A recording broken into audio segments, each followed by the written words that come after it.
বেশ কয়েকদিন ধরে এই ভিডিওটি ভাইরাল হচ্ছে, যেখানে দেখা যাচ্ছে ভারতীয় আর্মির এক শহীদ জওয়ানের স্ত্রী রাষ্ট্রপতি দ্রৌপদী মুর্মুর কাছ থেকে কীর্তিচক্র পদক নেবার পর ইন্টারভিউতে তার শহীদ স্বামী ও তার জীবনের বেশ কিছু কথা শেয়ার করছেন।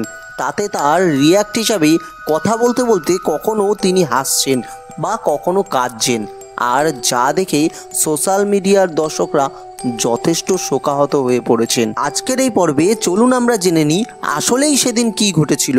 ভাইরাল হওয়া ভিডিওতে সাদা ফরমাল শাড়ি পরিহিত এই ভদ্রমহিলা হলেন ভারতীয় আর্মির একজন শহীদ জওয়ান ক্যাপ্টেন অংশুমান সিং এর স্ত্রী স্মৃতি সিং। জম্মু কাশ্মীরের সিয়াচিনে ডিউটিরত অবস্থায় তার স্বামী ক্যাপ্টেন অংশুমান সিং শহীদ হন।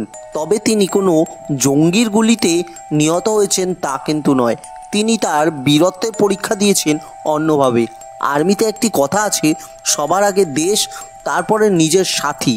এখানে নিজেকে নিয়ে ভাবার কোনো সুযোগ কিন্তু নেই। ঘটনাটি হলো সিয়াচিনের ঠান্ডা থেকে বাঁচতে কতগুলি বাংকার বানানো হয়, যেখানে অত্যন্ত ঠান্ডায় আমাদের জওয়ানরা আশ্রয় নেন। সেখানেই আগুন ধরিয়ে জওয়ানরা উত্তপ্ত করেন জায়গাটি ঠান্ডার উপদ্রব থেকে বাঁচতে। সেদিন ভারতীয় আর্মির 3 জওয়ান একটি বাংকারের ভিতরে প্রবেশ করে সেখানে কিন্তু তারা আগুন জ্বালিয়েছিলেন সেই জায়গাটিকে টেম্পারেচার নর্মালে নিয়ে আসার জন্য। এমন সময় সেই বাংকারের ভিতর কিন্তু যেভাবে হোক আগুন ধরে যায়, আর তার থেকেই বিষাক্ত গ্যাসের পরিমাণ সেখানে অনেক বেড়ে যায়।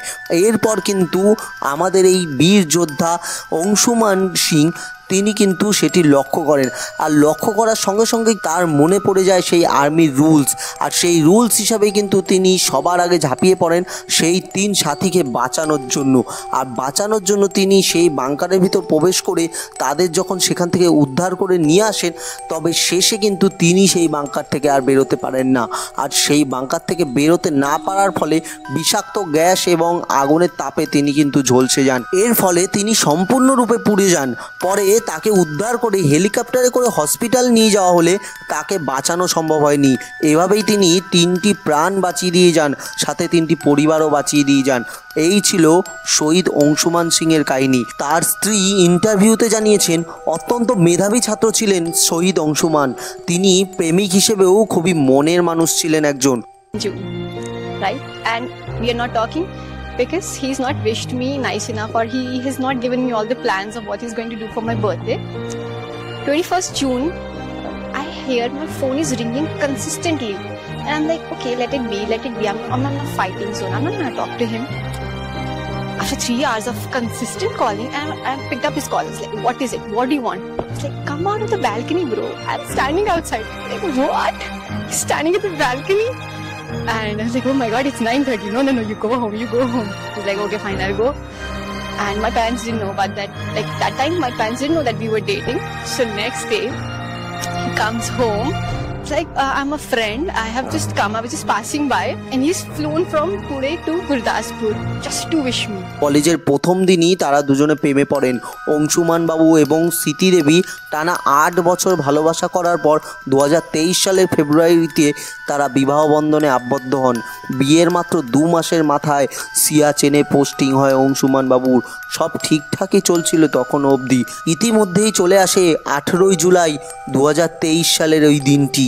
তারা শেষবারের মতো অনেকক্ষণ মোবাইলে কথা বলেন। কথা হয় তাদের ফিউচার প্ল্যান, বাড়ি, বাচ্চা, এসব পার্সোনাল জীবন নিয়ে। আগামী 50 বছর তারা কিভাবে কাটাবেন সেসব নিয়ে কথা হয়। আর এভাবেই কিন্তু সেদিনটি শেষ হয়।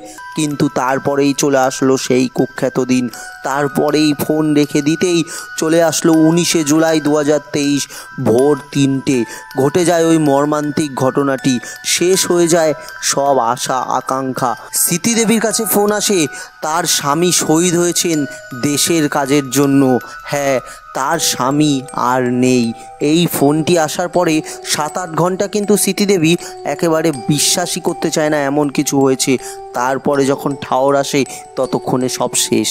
স্মৃতি দেবী তার ইন্টারভিউতে জানিয়েছেন তার স্বামী সবসময় বলতেন, আমি যেভাবে সেভাবে মারা যাব না, আমি বীর যোদ্ধার মতো মারা যাব। হ্যাঁ, আজ অংশুমান বাবু যখন এই কৃতিচক্র পুরস্কারটি পেলেন তখন তিনি মনে করিয়ে দিলেন, হ্যাঁ আমি মারা গিয়েছি হয়তো, আমি শহীদ হয়েছি হয়তো, কিন্তু বীর যোদ্ধার মতোই জানেন তো, অংশুমান বাবুর মতো এই বীর যোদ্ধারাই কিন্তু আমাদের দেশের স্তম্ভ। এদের জন্যই কিন্তু আমাদের আর্মিতে নতুন নতুন ছেলেরা ভর্তি হতে এত অনুপ্রেরণা পায়। তারা অনেক কষ্ট করে, অনেক কষ্টের মধ্যে থেকে, নানান খারাপ সিচুয়েশানে থেকেও কিন্তু এই আর্মির জন্য জীবন দিয়ে দেন। হ্যাঁ, বুকে তেরঙ্গা নিয়ে তারা কিন্তু এই মৃত্যুবরণ করতে ভয় পায় না। আর এটিই কিন্তু সারা জীবনের জন্য অনুপ্রেরণা হয়ে থাকবে আমাদের দেশের ছেলেদের জন্য। আজ আমাদের এই ভিডিওটির মাধ্যমে অংশুমান বাবু এবং স্মৃতি দেবীর গল্প সবাইকে কিন্তু অনুপ্রেরণা দিয়ে যাবে। আমাদের এই ভিডিওটি যদি আপনাদের ভালো লেগে থাকে